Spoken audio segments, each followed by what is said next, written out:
Warta Lisan GKI Bunda Sudi Minggu 12 April 2020. Selamat Minggu Paskah saudara-saudara yang dikasihi Tuhan. Berikut beberapa warta lisan GKI Bunda Sudi Minggu 12 April 2020. Pertama, kegiatan gereja. Melalui surat tindak lanjut Suara Gembala GKI Bunda Sudi, Majelis Jemaat GKI Bunda Sudi mengambil sikap untuk memperpanjang seluruh kegiatan gereja, baik peribadatan dan lainnya, yang dilakukan di rumah atau tempat masing-masing keluarga sampai dengan akhir April 2020. Apabila ada perubahan akan disampaikan sesuai perkembangan yang ada. 2. Kebaktian Minggu, kebaktian anak, kebaktian pemuda atau remaja, terhitung tanggal 5 sampai dengan 26 April 2020, umat dipersilakan mengakses ibadah streaming dengan waktu yang sudah dijadwalkan oleh Sinode dengan alamat sebagai berikut. Kebaktian Minggu di kanal YouTube channel YKB GKI TV. Kebaktian anak di kanal YouTube channel Bina Warga GKI. Kebaktian pemuda remaja di kanal YouTube channel Ignite GKI.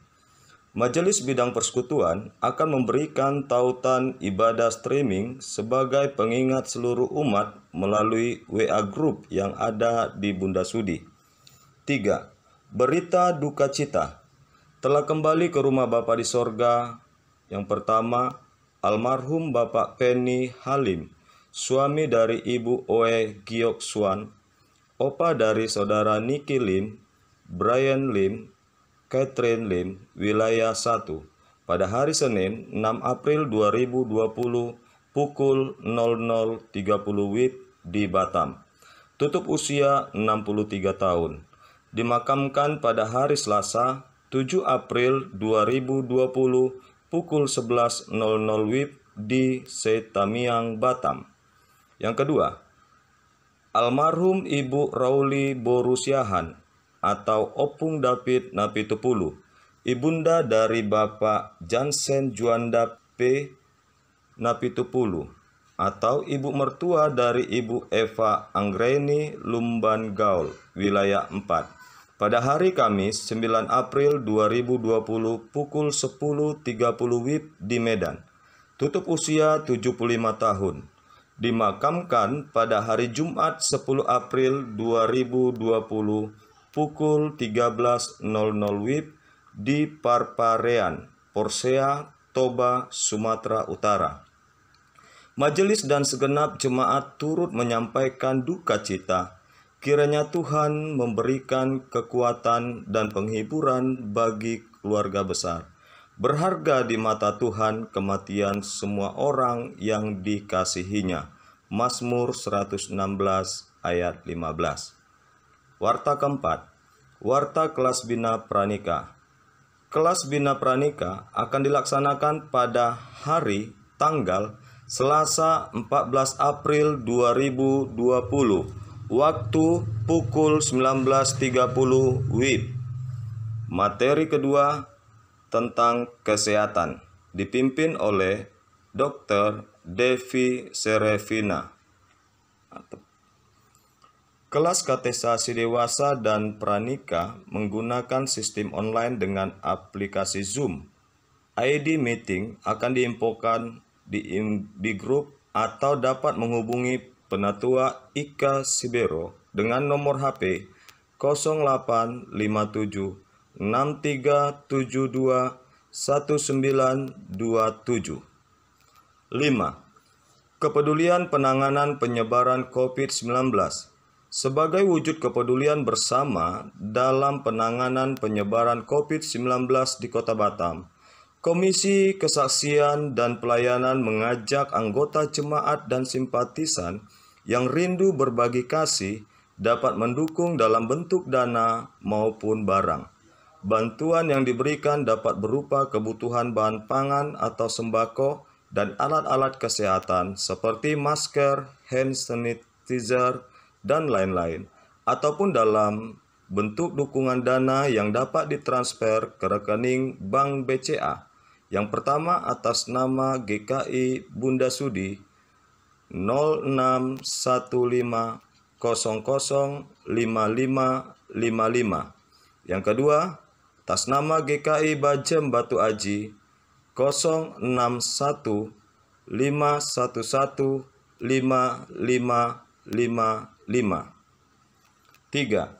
Atas nama GKI Poscem Tanjung Uban 808041224. Untuk dana yang ditransfer mohon ditambahkan angka 19 di belakang. Contoh 100.019. Dana yang terkumpul akan diberikan kepada jemaat, simpatisan, dan pihak lain yang mengalami kesulitan ekonomi akibat dampak COVID-19. Untuk alat-alat kesehatan akan diberikan kepada rumah sakit yang membutuhkan. Dengan catatan, untuk keterangan lebih lanjut dapat menghubungi Majelis Jemaat yang tertera. Majelis Jemaat Kespel GKI Bunda Sudi, Penatua Yeri F. Kora, dengan nomor telepon 0852 6450 6262. Yang kedua, Bapak Ipan Manurung dengan nomor telepon 0812 6144 4880. Yang ketiga, Penatua Deli Arianto dengan nomor telepon 0819 9087 3709. Majelis Kespel Bajem Batu Aji. Yang pertama, Penatua Hotmanagam Sianturi, nomor telepon 0813 6403 0535. Majelis Kespel Poscem Tanjung Uban, Ibu Penatua Meriwati Togatorop dengan nomor telepon 0812 7006 351. Demikianlah warta lisan kita hari ini. Kiranya Tuhan Yesus memberkati kita.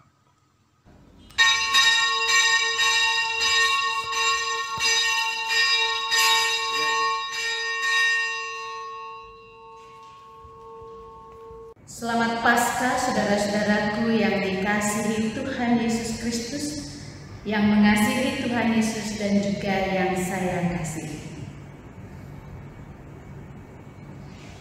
Barbara Brown Taylor berkata, kehidupan yang baru berawal dari kegelapan. Entah itu benih yang ada di dalam tanah, bayi yang ada di dalam rahim, ataupun Yesus di dalam kubur. Semua kehidupan yang baru itu berawal dari kegelapan. Dari dalam kegelapan ada benih pengharapan. Saudara-saudaraku yang dikasihi Tuhan dan mengasihi Tuhan, sebagaimana yang kita alami bersama, di satu sisi wabah COVID-19 belum berakhir. Jumlah yang menjadi korban semakin bertambah. Betul, memang ada yang mengalami kesembuhan. Namun, dunia masih mengalami dan berjuang, bahkan lebih keras lagi untuk mengatasi wabah virus ini. Dampak negatif semakin terasa dan semakin besar, khususnya bangsa kita. Sangat terasa dampaknya pada perekonomian.